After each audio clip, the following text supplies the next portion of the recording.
The Zodiac Killer is a ghost, a phantom who terrorized Northern California and then vanished.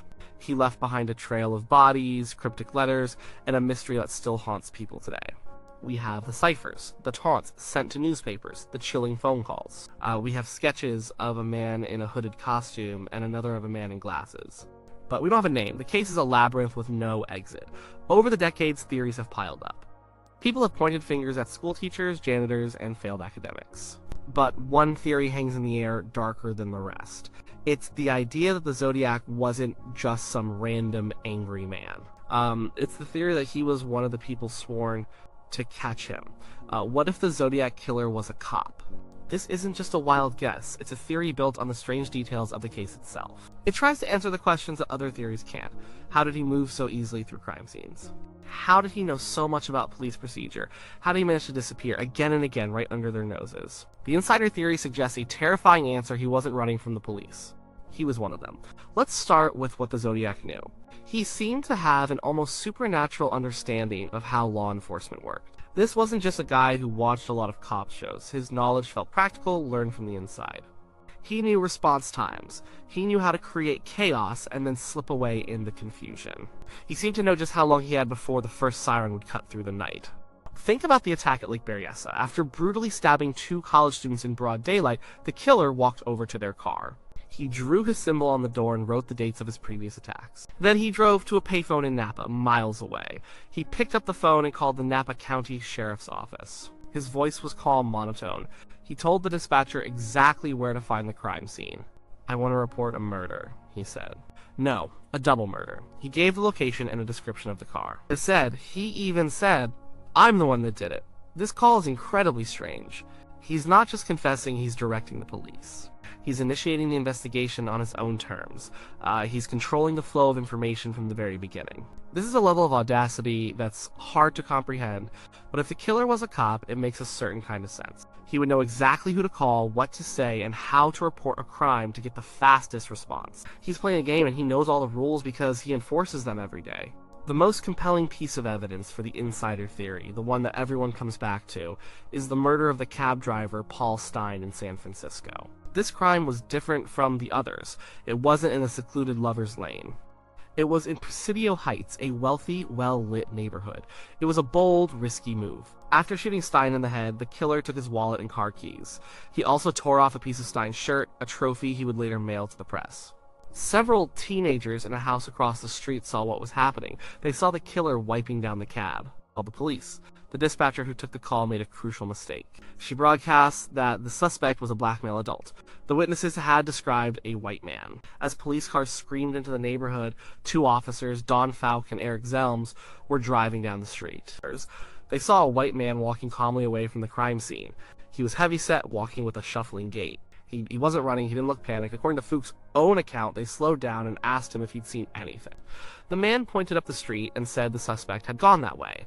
Fuchs and Zelms, looking for a black man, believed him and drove on. A few minutes later, the corrected description came over the radio. The suspect was, in fact, a white male. By then, the man had vanished into the vast, dark Presidio Park nearby. They had stopped the Zodiac Killer and let him go. This encounter is the heart of the cop theory. Why did they let him go so easily? The radio error is the official explanation, and it's a plausible one, but the theory offers a more sinister possibility. Maybe the man they stopped didn't seem like a suspect because he seemed like one of them. He might have had an air of authority. He might have spoken in a way that suggested he belonged there. He didn't act like a criminal caught in the act. He acted like an observer, maybe even a colleague. In the confusion of the moment, with a bad description on the radio, it's possible Falk and Zelms saw someone who didn't register as a threat. They saw someone who fit in. What if he was a plainclothes detective from another jurisdiction? Or an off-duty officer who lived nearby? He wouldn't have to flash a badge. His demeanor, his confidence, his calm in the middle of chaos might have been enough to disarm the officer's suspicions. He used their own assumptions against them. He hid in plain sight. Then there's the physical evidence. At the Lake Berryessa crime scene, investigators found boot prints. They were from a size 10.5 wing walker boot. These weren't just any boots. They were a type of footwear issued to military and law enforcement personnel. This is a concrete link. a piece of the killer's world that points directly toward a police or military background. Of course, anyone could buy these boots at a surplus store, but it adds another layer to the profile of a man who was organized, methodical, and familiar with official equipment. The Zodiac's letters to the press also feel like they could come from someone inside the system. He taunts the police with an insider's contempt. He calls them stupid and incompetent. He brags about how easily he evades them. This isn't just the anger of a typical criminal. It feels personal. It feels like the frustration of someone who thinks he's smarter than his superiors, someone who sees the flaws in the system from the inside and enjoys exploiting them. He would mail letters with details only the killer and the police could know. He corrected them on the number of victims. He gave them information that wasn't public. This suggests he was following the investigation very closely. He might have been reading the case files. He might have been sitting in the very same briefing rooms where detectives were discussing their next move. The thought is chilling. The man they were hunting could have been getting them coffee in the morning. His interest in police procedure went beyond just taunts. In one letter, he threatened to blow up a school bus. He included a detailed diagram of his bomb. He talked about using photoelectric cells to trigger it. The language he used was technical. It showed a working knowledge of explosives. This is another skill set that police officers, especially those on bomb squads or with military experience, would have. If the Zodiac was a cop, it would also explain his choice of victims, at least in the beginning. The first confirmed attacks were on young couples in isolated areas. These are the kinds of places that police patrol. They're known spots where kids go to park. A police officer would know every lover's lane in his jurisdiction. He would know where people felt safe and isolated, and his presence there wouldn't be suspicious. A car pulling up alongside you in the middle of the night is terrifying. But a police car? You might not even think to be scared until it was too late. A uniform, or even just the authority of a badge, could have been his most powerful weapon. It would have allowed him to get close to his victims without a struggle. So who could it have been? Over the years, a few names with law enforcement or military connections have come up. One was a former California Highway Patrol officer named Fred Manali. He resembled one of the composite sketches. He was in the right area at the right time. He died in 1976 from what was officially ruled a suicide, but the circumstances were strange. The evidence linking him is thin, purely circumstantial, but he represents the type of person the theory points to. Another person of interest, though not a cop himself, was Richard Marshall. He was a film projectionist with a military background who had training in radio and codes. He lived near some of the crime scenes, and his name came up repeatedly during the investigation. Again, there was no hard evidence to connect him. He's just another piece of the puzzle that seems to fit the profile of someone with specialized skills. But the cop theory isn't really about a specific suspect, it's about a profile. It paints a picture of a certain kind of man.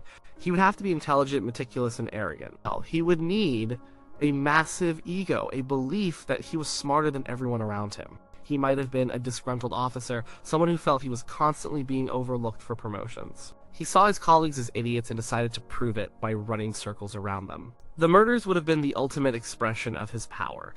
It wasn't just about killing. It was about the game. The letters, the ciphers, the phone calls, they were all part of it. He was creating a puzzle that only he had the answer to. He was the puppet master, and the entire Bay Area police force were his puppets. For a man who felt powerless in his daily life, this would be an intoxicating feeling. This theory also helps to explain why he stopped. The last confirmed Zodiac letter came in 1974. After that, silence. Why would such a prolific, attention-seeking killer just quit? If he was a civilian, it's hard to imagine what would make him stop. But if he was a cop, there are many possibilities. He could have retired, he could have been transferred to another state, he could have gotten a promotion that put him in a desk job, making it harder to plan and carry out attacks. Or maybe the close call after the Paul Stein murder finally scared him. He had looked two of his own colleagues in the eye and walked away. He might have decided not to push his luck any further. He had proven his point. He had won the game. Of course, there are arguments against this theory. It's built on a lot of what-ifs. The biggest problem is the lack of direct evidence. No disgruntled cop's fingerprints ever matched. No retired officer's DNA was ever linked to the stamps on the letters. It's a theory built on circumstantial evidence and psychological profiling. And the Paul Stein encounter can be explained in a much simpler way. The police were looking for a black man. They saw a white man. It was dark, the situation was chaotic, and they were acting on bad information. Their decision to let him go might not have been sinister. It might have just been a mistake, a terrible, tragic mistake. The boot prints, too, are not a smoking gun. Wing walkers were sold to the public. Anyone could have owned a pair. And the Zodiac's knowledge of police procedure could have come from a police scanner, or from being a police buff, or even from working as a crime reporter. You don't have to be a cop to know how cops work. The risk involved is another major argument against the theory. For a police officer to commit these crimes in or near his own jurisdiction would be incredibly reckless. The chances of being recognized, of leaving behind a familiar clue, of being caught by someone he works with every day, would be enormous. It would take a level of arrogance and self-control that is almost unbelievable. And yet, the theory persists. It persists because it feels right to a lot of people.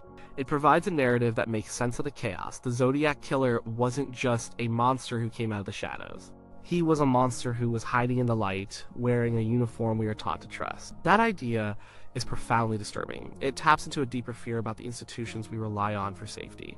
We trust the police to protect us.